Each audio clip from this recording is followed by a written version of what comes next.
ஈரோடு மாவட்டம் நம்பியூரில் உள்ள செட்டியம்பதி குளம் நிரம்பி ஊருக்குள் தண்ணீர் புகுந்ததால் பொதுமக்கள் செய்வதறியாது தவித்து வருகின்றனர்.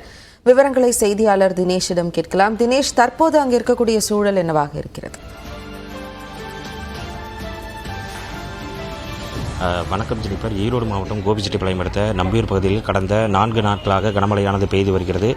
இந்த நிலையில் தொடர்ந்து பெய்து வரும் கனமழையால் செட்டியம்பாளையம் பகுதிகளில் இருக்கக்கூடிய குளமானது முற்றிலும் தனது முழு கொள்ளளவை எட்டியுள்ளது. நேற்று இரவு அதிகப்படியாக மழை பெய்ததால் செட்டியம்பதி என்ற பகுதியில் உள்ள குளம் முழு அளவை எட்டியதுடன் பழனிக்கவுண்டம்புதூர் பகுதியில் உள்ள முழு குளம் நிரம்பி குளம் உடைப்பு ஏற்பட்டது. அந்த உடைப்பின் காரணமாக நம்பியூர் பேருந்து நிலையம், பெரியார் நகர் போன்ற பகுதி, செட்டியம்பதி போன்ற பகுதிகளில் 300க்கும் மேற்பட்ட வீடுகளில் வெள்ள நீர் சூழ்ந்தது. இதில் சுமார் கிட்டத்தட்ட 1 கோடி ரூபாய்க்கும் அதிகமான வீட்டில் உள்ள பொருட்கள், கம்ப்யூட்டர், டிவி, டேபிள், கட்டல் போன்ற அனைத்து பொருட்களும் வெள்ளத்தில் அடித்துச் செல்லப்பட்டது. இதில் பல்வேறு இடங்களில் வெள்ள நீர் புகுந்துள்ளதால் தற்போது துப்புரவு பணியாளர்கள் பாலங்களில் உள்ள அடைப்புகளை சரி செய்யும் பணியில் ஈடுபட்டு வருகின்றனர்.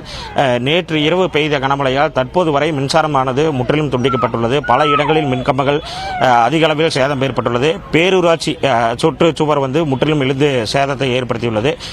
தற்பொழுது நாம் பெரியார் நகர் பகுதியில் இருந்து கொண்டிருக்கிறோம். இந்த பகுதியில் உள்ள பொதுமக்களிடம் கேட்கலாம், நேற்று எந்த அளவுக்கு மழை பெய்ஞ்சிருக்கு, அதோட பாதிப்புகள் எப்படி இருந்தது, அவர் வீட்டில் தண்ணி புகுந்தது, அதெல்லாம் பற்றி நம்ம கேட்கலாம்.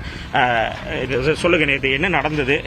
அதை பற்றி 3 நாளாக மழை பெஞ்சிட்டு இருக்குதுங்க. நேற்று 3 நாளாக மழை பெஞ்சிட்டு இருக்கு. நேற்று மழை பெஞ்சுது. நேற்று அதிகமான மழையாக இருந்தது. பழனிக்கவுண்டம்புதூர்னோட குட்டை உடஞ்சிருச்சுன்னு சொல்லி பேரூராட்சி நிர்வாகம் ஒலிபெருக்கி மூலமாக சொன்னாங்க. இங்கே வீட்டிலெல்லாம் தண்ணி வருதுன்னு சொல்லி செட்டியம்பதி குளம் நம்பி வீட்டில் தண்ணி உள்ளுக்குள்ளெல்லாம் பூந்து இருக்குது. இங்கே ஒரு 300க்கும் மேற்பட்ட வீடுகள்லாம் இங்கே இருக்குதுங்க. வீட்டுகளெல்லாம் சேதமடைஞ்சிருக்குது. வீட்டில் இருக்கிற ஃப்ரிட்ஜு, வாஷிங் மிஷின் எல்லாமே உள்ளுக்குள்ளே இதாக இருக்குது. அதுபோக மற்ற இங்கே ஆடு மாடெல்லாம் கட்டியிருந்தோம். இங்கே ஆடு மாடு கட்டியிருந்ததெல்லாம் அடிச்சுட்டு போயிருக்குது.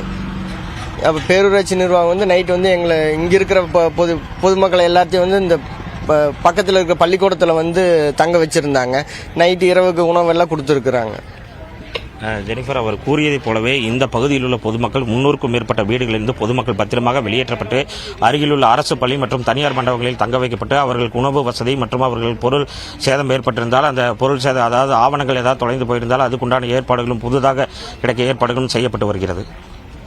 விவரங்களை அளித்ததற்கு நன்றி தினேஷ்.